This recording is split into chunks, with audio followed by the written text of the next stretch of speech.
വിവാദങ്ങൾക്കൊടുവിൽ കാൽപന്ത് കളിയുടെ മിശിഹ Lionel Messi കേരളത്തിലെത്തുമെന്നുള്ള ഔദ്യോഗിക പ്രഖ്യാപനം പുറത്തുവന്നിരിക്കുകയാണ്. ഏറെ ആകാംക്ഷയോടെയാണ് മെസ്സി ആരാധകർ ആ നിമിഷത്തിനായി കാത്തിരിക്കുന്നത്. അർജന്റീന ഫുട്ബോൾ അസോസിയേഷൻ തന്നെയാണ് മെസ്സി കേരളത്തിലെത്തുമെന്ന വാർത്ത സ്ഥിരീകരിച്ചുകൊണ്ട് പ്രഖ്യാപനം നടത്തിയത്. നവംബർ 10-നും 18-നും ഇടയിലുള്ള ഒരു ദിവസം മെസ്സി ഉൾപ്പെടുന്ന അർജന്റീന ടീം കേരളത്തിലെത്തുമെന്നാണ് AIF അറിയിച്ചിരിക്കുന്നത്.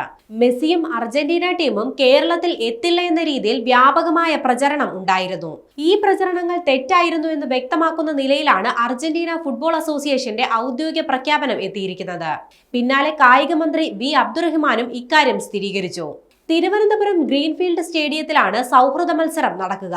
മെസ്സിയെ ഇഷ്ടപ്പെടുന്നവർക്ക് അവസരമൊരുക്കുകയാണ് ലക്ഷ്യമെന്ന് മന്ത്രി പറഞ്ഞു. അർജന്റീനയുമായി കളിക്കാൻ നിരവധി ടീമുകൾ സന്നദ്ധത അറിയിച്ചിട്ടുണ്ടെന്നും ഓസ്ട്രേലിയൻ ടീം ഇതിനകം മുന്നോട്ട് വന്നിട്ടുണ്ടെന്നും അദ്ദേഹം കൂട്ടിച്ചേർത്തു. സർക്കാരിന് സാമ്പത്തിക ബാധ്യതകളൊന്നുമില്ല.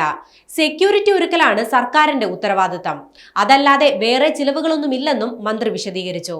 കഴിഞ്ഞ വർഷം സെപ്റ്റംബർ 24-ാം തീയതിയാണ് ഫുട്ബോൾ ഇതിഹാസം മെസ്സിയും അർജന്റീന ടീമും കേരളത്തിലെത്തുമെന്ന് സംസ്ഥാന കായിക വകുപ്പ് മന്ത്രി V അബ്ദുറഹിമാൻ പ്രഖ്യാപിച്ചത്.